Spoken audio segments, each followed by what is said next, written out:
इस वक्त आपके सामने मौजूद है क्वेश्चन नंबर 12, पार्टनरशिप रिटायरमेंट यानी साझेदार का अवकाश ग्रहण।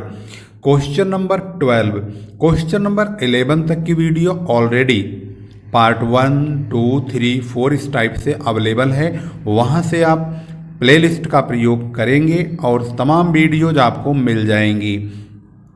रीडर्स चॉइस की ये बुक है जिसमें हम प्रश्न संख्या 12 सॉल्व करने चल रहे हैं। यहाँ पर ध्यान से पढ़ेंगे और इसके एक एक पॉइंट को बहुत ही बारीकी से ध्यान दीजिए और समझने की कोशिश कीजिए। अनुभव अंकुर और अंकित समान साझेदार हैं। 31 दिसंबर 2015 को उनका चिट्ठा निम्न प्रकार से था। यहाँ दायित्व यानी लायबिलिटीज और एसेट्स दोनों लिखा हुआ है, टोटल मौजूद है। नीचे लिखा है अनुभव ने अवकाश ग्रहण किया, शर्तें निम्नलिखित थी। जब मिस्टर अनुभव ने अवकाश ग्रहण किया उस दौरान भूमि और भवन का मूल्य 5800 रुपये हो गया, प्लांट और मशीनरी का मूल्य 6546 और इन्वेस्टमेंट यानी विनियोग 8400 का डिसाइड कर दिया गया है। तो ये जो बिल्डिंग 5800 हुआ और ये 6546 मशीनरी हुआ है, इनका दाम यहाँ के दाम से कंपेयर करेंगे तो यहाँ पर बिल्डिंग का दाम 4200 है जबकि यहाँ पर 5800 है, यानी 1600 रुपये की बिल्डिंग बढ़ चुकी है।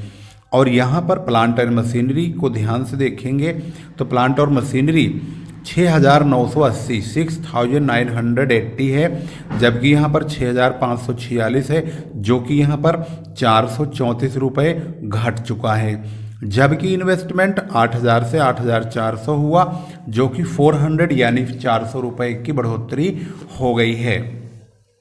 आगे की शर्तों के मुताबिक ख्याति का मूल्यांकन यानी गुडविल 9600 अर्थात 9600 रुपये डिसाइड हुआ है और मिस्टर अनुभव ने इन्वेस्टमेंट को नए मूल्य पर लेना स्वीकार किया, यानी मिस्टर अनुभव ने इन्वेस्टमेंट को 8400 जो इसका नया मूल्य है उस पर ले लिया। अंकुर ने 4000 रुपये एडिशनल में यानी अतिरिक्त पूंजी के रूप में लगाना स्वीकार किया। अनुभव को भुगतान कर दिया गया।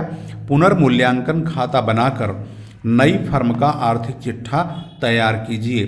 सबसे पहला स्टेप जो हमारा होगा वह होगा रिवैल्यूएशन अकाउंट का। हम रिवैल्यूएशन अकाउंट में जिन संपत्तियों का दाम बढ़ेगा उन्हें क्रेडिट में लिखेंगे और जिनका दाम घटेगा उन्हें डेबिट में लिखेंगे। यहाँ पर ध्यान से देखने से पता चलता है कि यहाँ पर जो लिखा हुआ है लैंड एंड बिल्डिंग यानी भूमि भवन का दाम यहाँ पर है 4200 रुपये यानी 4200 जबकि यहाँ पर 5800 रुपये बढ़ चुका है। तो जब हम रिवैल्यूएशन अकाउंट बनाएंगे तो आप ध्यान से देखेंगे रिवैल्यूएशन अकाउंट में एक एक पॉइंट पर आपकी नज़र होगी। रिवैल्यूएशन अकाउंट में लैंड एंड बिल्डिंग का दाम 1600 रुपये क्रेडिट साइड में लिख दिया है और इन्वेस्टमेंट 400 रुपये बढ़ चुका है। इन्वेस्टमेंट यहाँ देखेंगे तो 8000 रुपये का है जबकि यहाँ 8400 का हो चुका है। तो इसका दाम भी 400 रुपये बढ़ा है तो इसको भी हम बाई इन्वेस्टमेंट के नाम से लिखेंगे। जबकि प्लांट और मशीन का दाम पहले था 6980 रुपये लेकिन अब हो गया 6546 यानी 434 की घटोत्तरी यानी घट चुका है। ये टू प्लांट एंड मशीनरी से डेबिट साइड में लिखेंगे। डेबिट और क्रेडिट का जब कंपेयर होगा तो क्रेडिट साइड 2000 रुपये है जबकि डेबिट साइड 434 यानी 434 है। हम 2000 में से 434 को घटाएंगे 1566 यानी 1566 रुपये का प्रॉफिट होगा। इस प्रॉफिट को ट्रांसफर्ड टू अनुभव कैपिटल, अंकुर कैपिटल और अंकित कैपिटल इनके पूंजी खातों में इनके इक्वल रेशो में यानी कि 1/3 तीन पार्टनर हैं, अगर उनका इक्वल रेशो चेक किया जाए तो 1/3 यानी कि 522 रुपये ही होगा। इस प्रकार से रिवैल्यूएशन अकाउंट यहाँ पर पूरी तरह से कंप्लीट हो गया। अब बनाएंगे partners capital account. Partners capital account में सबसे पहला काम होता है बाई बैलेंस बीडी लिखने का। बाई बैलेंस बीडी में हम यानी बाई बैलेंस ब्रॉड डाउन में हम पुरानी कैपिटल लिखते हैं। अनुभव की, अंकुर की और अंकित की 8000, 6800, 7800। इसको लिखने के बाद यहाँ पर यह जानना बहुत ज़रूरी है कि जो मिस्टर अनुभव है इनके हिस्से की ख्याति की रकम क्या होगी। यहाँ पूरे फर्म की ख्याति 9600 रुपये यानी 9600 लिखा हुआ है। इस ख्याति को 1/3 करेंगे तो 3200 रुपये आएगा। अगर 3200 रुपये आता है तो इसका मतलब ये होता है कि 3200 रुपये की ख्याति को कौन बांटेगा, अंकुर और अंकित बांट लेंगे। अगर हम इसकी वर्किंग करेंगे तो सबसे पहले 9600 का 1/3 करके 3200 रुपये अनुभव का हिस्सा निकाल लेंगे। इस हिस्से को 3200 को अंकित और अंकुर ये दोनों आधा आधा बांट लेंगे, क्योंकि इनका आपस का रेशो 1/2 का ही होगा, समान साझेदार हैं। नया रेशो नहीं दिया हुआ है तो इस गुडविल की रकम को यानी अनुभव के हिस्से की गुडविल को अंकित और अंकुर दोनों बराबर बराबर बांट लेंगे, यानी कि 1600 और 1600 रुपये ये दोनों ला करके अनुभव के खाते में जमा करेंगे। तो किस प्रकार लिखा जाएगा, यहाँ लिखेंगे बाई अंकुर कैपिटल अनुभव के खाते में 1600 रुपये, बाई अंकित कैपिटल अनुभव के खाते में 1600 रुपये, और इन दोनों के खातों में जाकर डेबिट साइड में अनुभव के नाम से ये पैसा डेबिट साइड में लिख दिया जाएगा।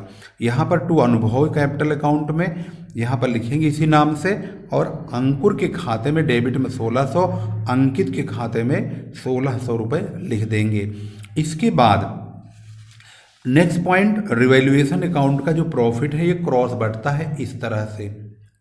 तो यहाँ पर प्रॉफिट हुआ है तो इसको 522 522 522 देंगे। इसके बाद क्वेश्चन को जब हमने पढ़ा तो यहाँ लिखा है अंकुर ने 4000 रुपये अतिरिक्त पूंजी के रूप में लगाया है, तो वह रकम बाई बैंक अकाउंट के नाम से अंकुर के खाते में 4000 रुपये लिख दी जाएगी। इसके बाद क्वेश्चन में यह भी कहा है कि मिस्टर अनुभव ने विनियोगों को नए मूल्य पर, अनुभव ने विनियोग को नए मूल्य पर लेना स्वीकार किया। इसका मतलब ये होता है कि ये जो 8400 रुपये का विनियोग निश्चित हुआ है इसको अनुभव ने ले लिया, टू इन्वेस्टमेंट के नाम से अनुभव के खाते में डेबिट साइड में इसको लिख दिया जाएगा। इससे क्या होगा, अनुभव का जितना पेमेंट बनता है उसमें से 8400 का इन्वेस्टमेंट का पैसा कट जाएगा, उसके बाद जो बचेगा वह उनको पेमेंट किया जाएगा। तो सवाल के मुताबिक देखेंगे अनुभव का टोटल पेमेंट 11722 का होता है। इस 11722 को यहाँ भी लिखेंगे, इसमें से 8400 घटा देंगे, जो बैलेंस बचेगा वो 3322 रुपये बचेगा। इसके बाद अंकुर का जब टोटल करेंगे तो 11322 आता है। 11322 में से 1600 रुपये का ये पेमेंट घट जाएगा जो इन्होंने दिया है उसको गुडविल वाला, तो 9722 का इनका बैलेंस सीडी यानी बैलेंस कैरीड डाउन इनकी कैपिटल बचेगी जो बैलेंस शीट में लिखी जाएगी। इसी प्रकार से अंकित का टोटल होगा 8322 का, 1600 रुपये घटाने के बाद 6722 रुपये बैठता है और यही कैपिटल इनकी बैलेंस शीट में लिखी जाएगी। 8322 यहाँ भी लिखेंगे और यहाँ भी लिखेंगे। अब बनाएंगे बैलेंस शीट। बैलेंस शीट बनाने से पहले सवाल में यह जानना बहुत ज़रूरी है क्या कैश की पोजीशन है। इसमें हमने जब सवाल में देखा था तो क्वेश्चन में यह कहा गया था कि मिस्टर अनुभव का भुगतान कर दिया गया, तो अनुभव को 8400 काटने के बाद 3322 का टोटल कैश या बैंक से पेमेंट कर दिया जाएगा। तो जब हम कैश और बैंक का अमाउंट बनाएंगे, चेक करेंगे, तो उसमें हम कैश बैंक का अकाउंट बना के यह जान लेंगे कि इनके पास कैश या बैंक का बैलेंस अब मौजूदा टाइम में कितना है। पुराना बैलेंस 1433 रुपये है जो कि यहाँ पर चेक कर सकते हैं। कैश 1433 है, इसको हम यहाँ लिख देंगे। इसके बाद क्वेश्चन में कहा है कि अंकुर ने फर्म में 4000 रुपये का पेमेंट किया है जिसका यहाँ पर जिक्र किया गया है। 4000 रुपये अतिरिक्त पूंजी लगाई वह जुड़ जाएगा। अब इनके पास 5433 रुपये है। इसके बाद अब जो 5433 है, इसमें से इन्होंने अनुभव को पेमेंट किया है 3322 रुपये का यहाँ पर पार्टनर्स कैपिटल अकाउंट में टू कैश बैंक के नाम से। यह पेमेंट घट जाएगी, यानी क्रेडिट में हम पेमेंट करेंगे तो 5433 में से 3322 यानी 3322 रुपये घट जाएगा। तो अब इनके पास कैश का बैलेंस 2111 रुपये यानी 2111 रुपीज़ बचता है। इसी को ही बैलेंस शीट में लिखा जाएगा। अगला हिसाब हमारा बैलेंस शीट में चलेगा। यहाँ पर मौजूद है बैलेंस शीट। बैलेंस शीट में हम सबसे पहले कैपिटल लिखेंगे।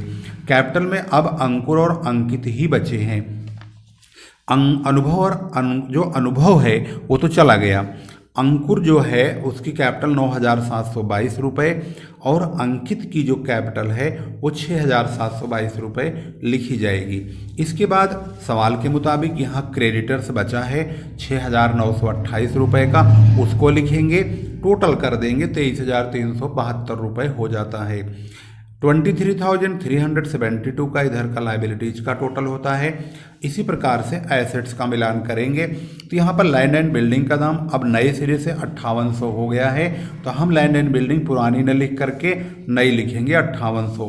प्लांट और मशीनरी का दाम अब यहाँ वाली रकम न लिख करके 6,980 रुपये नहीं लिखेंगे, बल्कि इसका जो नया दाम है ये 6,546 रुपये ये लिखेंगे।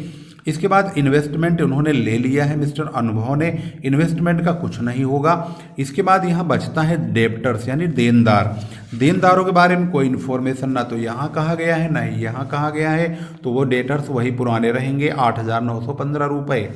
कैश बैलेंस ये रहेगा 2,111 रुपये। टोटल कर देंगे 23,372 रुपये आएगा। इन्वेस्टमेंट यहाँ लिखा हुआ है विनियोग, लेकिन इस विनियोग को अब कुछ नहीं होगा क्योंकि यह विनियोग मिस्टर अनुभव ने ले लिया है। तो इस प्रकार से बैलेंस शीट दोनों तरफ मैच हो चुकी है, बराबर हो चुकी है। इस प्रकार से क्वेश्चन नंबर 12 समाप्त हो चुका है।